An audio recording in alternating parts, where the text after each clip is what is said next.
Praise the Lord, hallelujah, glory to God. இந்த youth camp ப்ரோக்ராமில் உங்களை மீட் பண்ணது ரொம்ப சந்தோஷம்.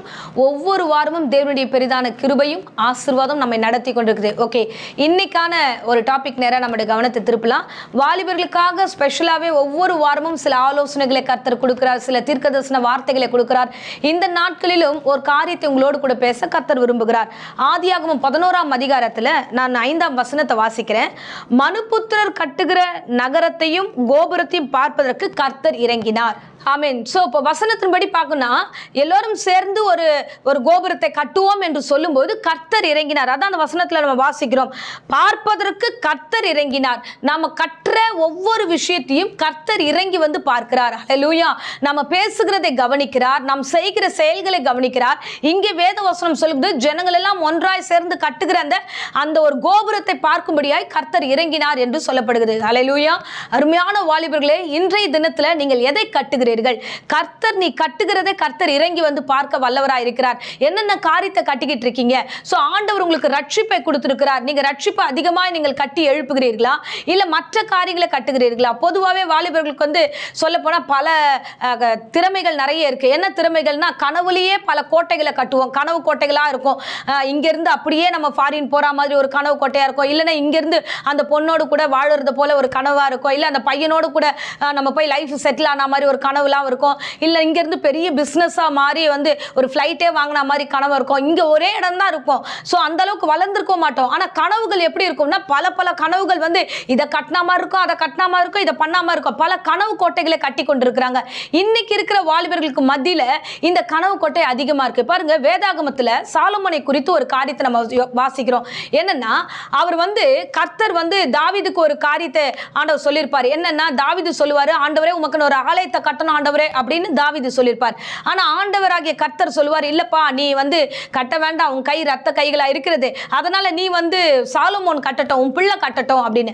பிள்ளை ஆலயத்தை கட்டுவார் என்று தாவீது நிறைய பணங்களை சவதரித்து, நிறைய வைரங்களையும் வைடூரியங்களையும் சவதரித்து பிள்ளை கிட்ட கொடுக்கிறார். பிள்ளை என்ன கட்டினா அப்படின்னா, நம்ம வேதாகமத்துல சில காரியங்கள், அரிதான காரியம் இதெல்லாம் படிக்கும்போது பாத்தீங்கன்னா, அதுல வந்து அவர் கட்டினது ஆலயம் ரொம்ப அழகா கட்டினார். 7 வருடம் கட்டி முடித்தார்.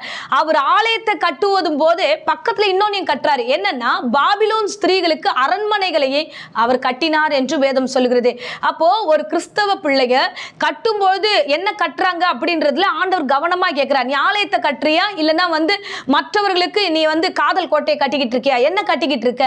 வாலிப வயதுல நாம் கட்டுவதுல கவனம் உள்ள பிள்ளைகளா இருக்க வேண்டும். ஸோ அதுக்கப்புறம் சாலமோனுடைய வாழ்க்கையில நிறைய காரியங்கள் தவறுதலா போறது. ஏன்னு வச்சுக்கோங்க, நிறைய 1000 பெண்களை அவர் பார்த்தார், அநேக கட்டுமானங்களை, அநேக பெண்களுக்காக அவர் வந்து கோவில்களை கட்டினார் பார்க்கிறோம், மாளிகைகளை கட்டுகிறாரு, அரண்மனையின் காரியங்களை கட்டுகிறாரு, நிறைய மாடங்களை கட்டுகிறார், நிறைய காரியங்கள் உலக பிரகாரமாகவே கட்டுகிறார்.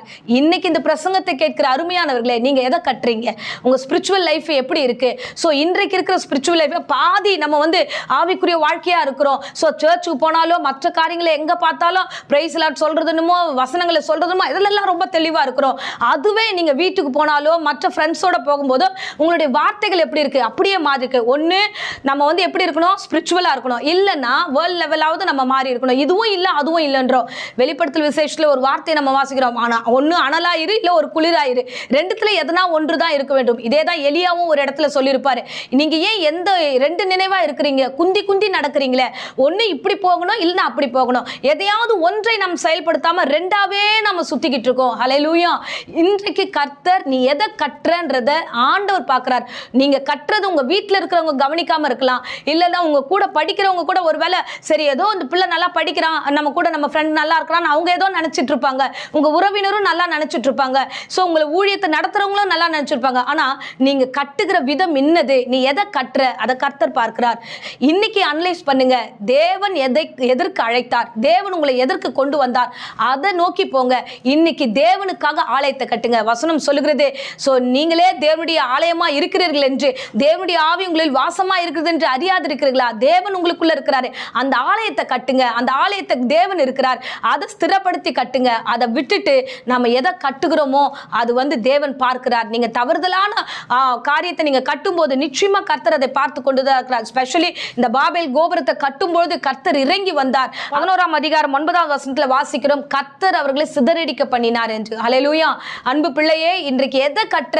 கர்த்தருடைய ரட்சிப்பை நீ கட்டி எழுப்புகிற பிள்ளைகளா இருக்கணும். தேவனுடைய ஆலயத்தை கட்டி எழுப்புகிற பிள்ளைகளா இருக்கணும். தேவன் உங்கள் மீது வைத்த நம்பிக்கை கட்டி எழுப்புங்க.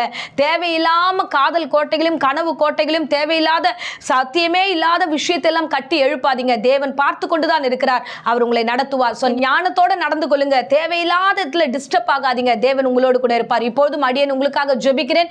நிச்சயமாகவே நீங்கள் ஆவிக்குரிய வாழ்க்கையை நீங்கள் கட்டி எழுப்புவீர்கள். நீங்கள் தேவனுக்கென்று ஒரு ஆலயத்தை கட்டி எழுப்புவீர்கள் என்று விசுவாசிக்கிறேன். கண்களை மூடி நாம் ஜெபிப்போம். அன்பு ரட்சகா, இந்த அருமையான வேலைக்காக நன்றியோடு ஸ்தோத்திரம் பண்ணுகிறோம். ஆண்டவரே, இன்றைக்கு கேட்ட சத்தியத்தின்படி ஆண்டவரே ஆவிக்குரிய வாழ்க்கை கட்டி எழுப்புகிற பிள்ளைகளாய் வழி நடத்துவீராக.